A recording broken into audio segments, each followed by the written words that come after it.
говорил, что искусственно созданный алгоритм удачи Путина, а мы прекрасно знаем, что 9 августа 1999 года, в день полного солнечного затмения, в Валахии, Румынии, был проведен обряд на создание искусственной удачи для вождя. Так вот, магистр Джозеф Вернер говорил, что искусственно созданный алгоритм удачи создается не на полный промежуток времени, а лишь на определенный период времени. И вот когда удача начнет покидать своего владельца, наступает поэтапный процесс торможения и остановки, естественной остановки этой искусственно созданной удачи. Магистр Вернер сказал, что удача начнет останавливаться с февраля 2021 года. В данном случае следует отметить, что угасание искусственно созданной удачи — это сравни с резкой остановкой груженного поезда. Поезд останавливается не сразу, а через какое-то лишь время, потому что он еще продолжает некоторое время свое движение. Так вот, тормозной путь удачи Путина, согласно предсказанию магистра Вернера, составляет 11 месяцев. Итого, смотрим, конец февраля 2021 года и конец декабря 2021 года составляют ровно 11 месяцев. Магистр также указал, что главным признаком исчезающей удачи Путина будет чудовищное количество авиакатастроф в этом году. Так вот, давайте смотрим статистику. За 2021 год в России произошло рекордное количество авиакатастроф за всю постсоветскую историю. С 28 февраля в России произошло более 30 катастроф военных и гражданских самолетов, включая вертолеты ВКС, МЧС и ФСБ. Кстати, сегодня в Алтайском крае разбился вертолет, американский вертолет Робинсон, и пилот погиб. Магистр Вернер также отмечал, что Путин взошел на вершину своей власти в период солнечного затмения. Во время солнечного затмения он и покинет эту власть. Но самое важное заключается в его других словах. После того, как искусственно созданный фактор удачи окончательно остановится, а мы с вами знаем, что это конец декабря нынешнего года, произойдет меньше 20 месяцев, и его жизненный цикл будет бесповоротно завершен. То есть, давайте возьмем астрономический календарь. Ближайшее солнечное затмение произойдет 20 апреля 2023 года, что полностью совпадает с фразой Вернера. Пройдет меньше 20 месяцев с периода полной остановки фактора удачи, и его не станет. А сейчас давайте мы зайдем с другой точки зрения, с другого вот именно прогноза. Давайте возьмем данные подлинной биографии вождя. Например, известно, что в реальности он на 2 года старше. Плюс также мы будем использовать другие малоизвестные детали его подлинной биографии. И посмотрим, что же происходит по его так называемой натальной карте.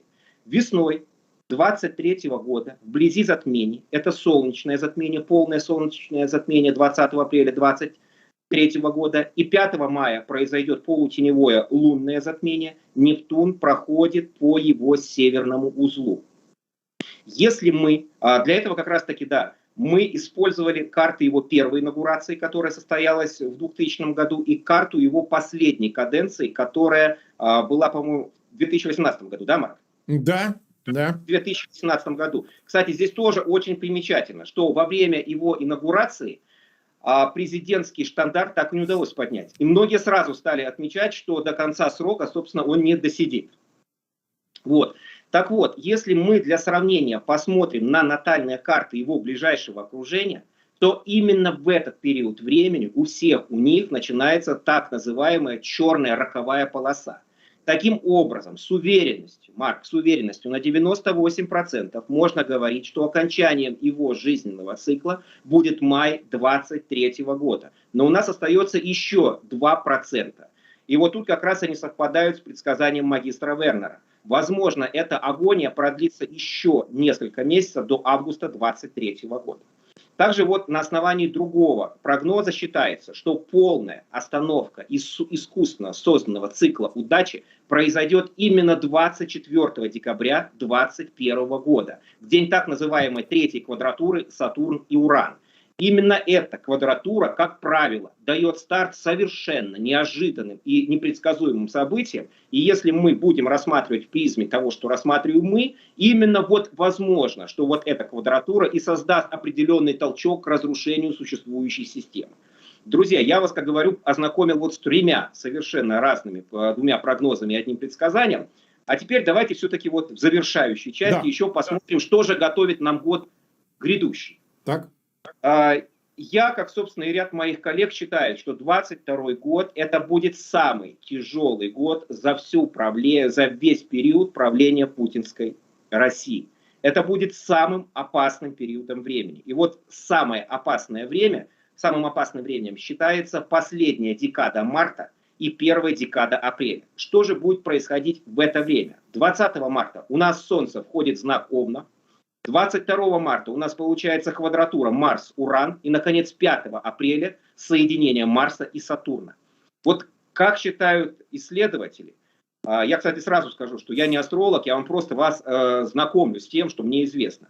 Исследователи считают, что именно в этот период времени здоровье вождя может настолько ухудшиться, что на авансцену выйдет орган коллективного управления под названием Госсовет. Считается, что именно вот эти силовики и ближайшее окружение Путина возьмут всю полноту власти в свои руки. Возможно, это будет некий такой закрытый, текущий кремлевский переворот. Кстати, вот в этот период времени, вот то, что ты спрашивал, Марк, относительно военного конфликта с Украиной, именно в этот период времени может начаться военная кампания против Украины. Но эта военная кампания, чтобы вы понимали, будет рассчитана прежде всего на внутреннего потребителя, чтобы таким образом создать очередной ложный след и закрыть все те процессы, которые будут происходить в кремлевском закулисье.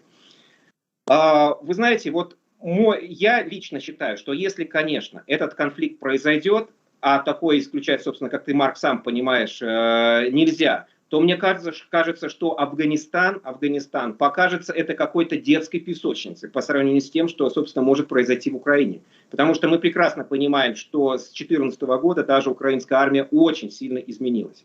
Также в 2022 году произойдут значительные изменения и прежде всего военные конфликты. И именно в период конца марта, начала апреля. И прежде всего, мне кажется, что начнется военный конфликт между Афганистаном и Таджикистаном. И прежде всего за контроль над Горно-Бадахшанской автономной областью. Этот конфликт очень вероятен, потому что, собственно, на сегодняшний день этот конфликт выгоден и той так называемой оси, в которую входят Лондон, Исламабад и Анкара. Также этот конфликт будет выгоден и Пекину, потому что Пекин в последнее время совершенно не устраивает какие-то совершенно сложные и непредсказуемые заигрывания Рахмона с Кремлем. Ну и, наконец, те таджики, которые проживают в Афганистане, очень на протяжении долгого периода времени ждали, когда же они смогут взять реванш. А как ты прекрасно знаешь, таджиков, живущих в Афганистане, гораздо больше, чем таджиков, живущих в самом Таджикистане. В Таджикистане их 9 миллионов, а в Афганистане их более, по-моему, 11 миллионов. Так что вот, друзья, год предстоит нам крайне тяжелый и крайне сложный. Но мне кажется, очень важно здесь отметить, вот когда наступит тот самый период времени Че, каждый для себя должен будет отметить, кто же он, и задать себе этот вопрос. Тварь ли он дрожащая или право имеющий? И после того, как человек честно себе ответит на этот вопрос, вполне возможно, что в нашей стране произойдут действительно изменения, потому что окно возможностей открывается. Все те другие прогнозы, которые мы считаем, что вот этот режим схлопнется, если начнется военный конфликт на Украине. Да, вполне возможно, он схлопнется, но не сразу схлопнется. Да, многие говорят, что вот режим схлопнется из-за падения цен на углеводороды. Да, возможно, но опять-таки у него есть подушка безопасности, не сразу он схлопнется.